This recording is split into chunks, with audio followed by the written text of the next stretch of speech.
जय हिंद दोस्तों, नमस्कार। आपका जीटीएस कोचिंग सेंटर पर स्वागत है। कल हमने पढ़ा था उच्चारण के आधार पर वर्णों का वर्गीकरण। आज हम पढ़ेंगे प्राणत्व के आधार पर वर्णों का वर्गीकरण। ठीक है, तो आइए जानते हैं फिर।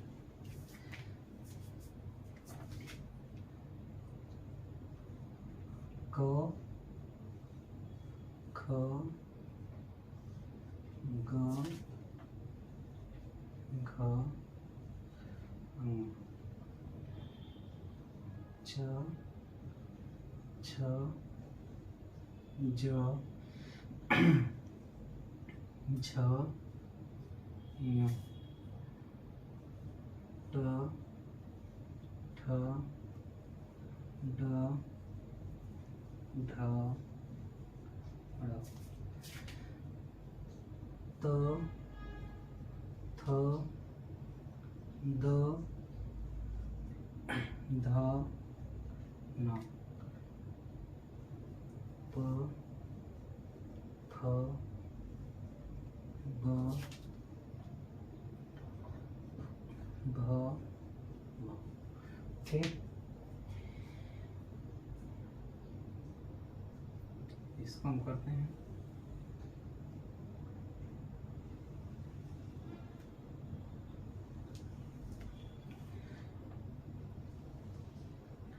प्राणत्व के आधार पर वर्णों का वर्गीकरण करते हैं। ठीक है, इसको मिटा देते हैं थोड़ा सा जानने के लिए।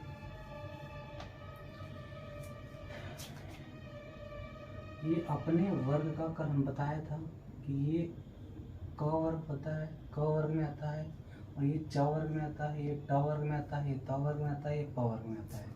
ठीक है, ये क वर्ग का पहला अक्षर है क, और ये क वर्ग का दूसरा अक्षर है ख, और क वर्ग का तीसरा अक्षर, अगर आपसे कोई पूछेगा तो ग बताएंगे, और ये चौथा अक्षर, और ये है हमारा पांचवा अक्षर।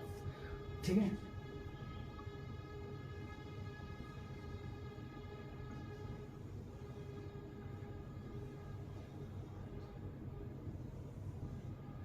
ठीक है।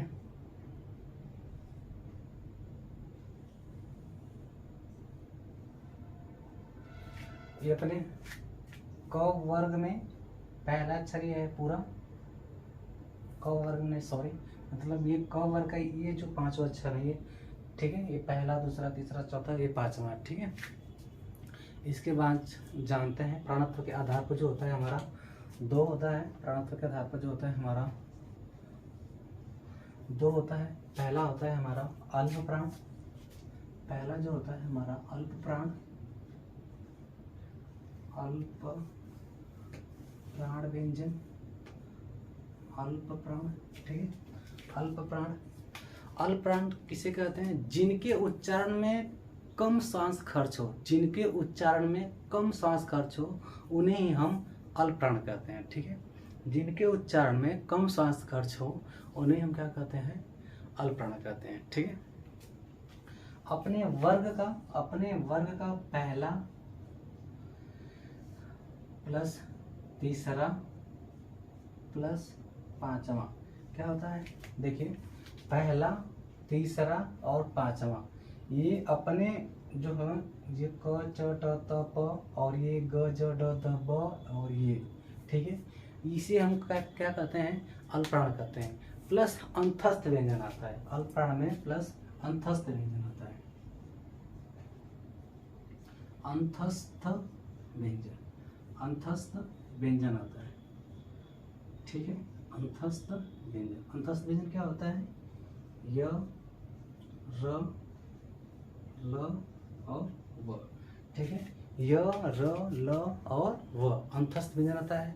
प्लस सभी स्वर आते हैं, प्लस सभी स्वर। इससे पहले स्वर से पहले हम जान जानते हैं कि द्विगुण व्यंजन का ड भी आता है। ठीक है, द्विगुण व्यंजन का ड भी आता है अल्प प्राण में। ठीक है, और प्लस सभी स्वर आते हैं, प्लस सभी स्वर आते हैं, सभी स्वर आते हैं, सभी स्वर आते हैं अल्प प्राण में, जो ये 11 स्वर होते हैं। ठीक है, अगर आपसे अल्प प्राणों की कुल संख्या पूछेगा, अगर आपसे अल्प प्राणों की कुल संख्या पूछेगा तो आप 31 बताएं। कितना बताएंगे? 31 बताएंगे। अगर कुल संख्या पूछेगा, अल्प प्राणों की कुल संख्या पूछेगा तो आप 31 बताएंगे। ठीक है, अल्प प्राणों की कुल संख्या पूछेगा तो 31 बताएंगे। और अल्प प्राण को हमने क्या क्या कहा है? जिनके उच्चारण में कम श्वास खर्च हो, जिनके उच्चारण में कम श्वास खर्च हो उन्हें हम क्या कहते हैं? अल्प प्राण कहते हैं। ठीक है, महाप्राण व्यंजन के बारे में जान लेते हैं।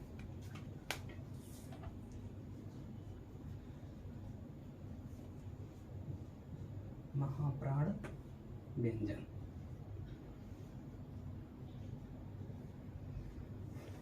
महाप्राण व्यंजन जिनके उच्चारण में अधिक श्वास खर्च हो, क्या? जिनके उच्चारण में अधिक श्वास खर्च हो उन्हें हम क्या कहते हैं? महाप्राण कहते हैं। ठीक है, महाप्राण होता क्या है? दूसरा और चौथा, दूसरा दूसरा और चौथा, दूसरा और चौथा। ठीक है, दूसरा और चौथा जो होता है हमारा, ये महाप्राण होता है। प्लस वर्ग का स्पर्श व्यंजन का दूसरा और चौथा जो होता है ये क्या होता है? महाप्राण होता है। ठीक है, अब प्लस द्विगुण व्यंजन का ढ आता है, प्लस द्विगुण व्यंजन का ढ आता है, द्विगुण व्यंजन का ढ आता है। ठीक है, प्लस द्विगुण व्यंजन का ढ आता है और प्लस उष्मीय व्यंजन, प्लस उष्मीय व्यंजन, प्लस उष्मीय उष्मीय उष्मीय व्यंजन, प्लस उष्मीय व्यंजन। उष्मीय व्यंजन क्या होता है? उष्मीय व्यंजन की संख्या टोटल 4 होती है और उष्मीय व्यंजन होता है क्या है? स और स ह। ठीक है, ये होता है हमारा महाप्राण। अगर महाप्राणों की कुल संख्या आपसे पूछेगा तो 15 बताएंगे। महाप्राणों की कुल संख्या पूछेगा आपसे तो 15 बताएंगे। ठीक है, इसके बाद यहाँ पर जान लेते हैं पहला, अपने वर्ग का पहला, तीसरा और पांचवा, ये होता है हमारा अल्प प्राण। ठीक है, दूसरा और चौथा जो होता है हमारा, दूसरा चौथा जो होता है महाप्राण, महाप्राण। ठीक है, इतनी बात आप लोगों को समझ में आ गई होगी और इसके बाद हम कल जानेंगे। ठीक है, आज के लिए धन्यवाद।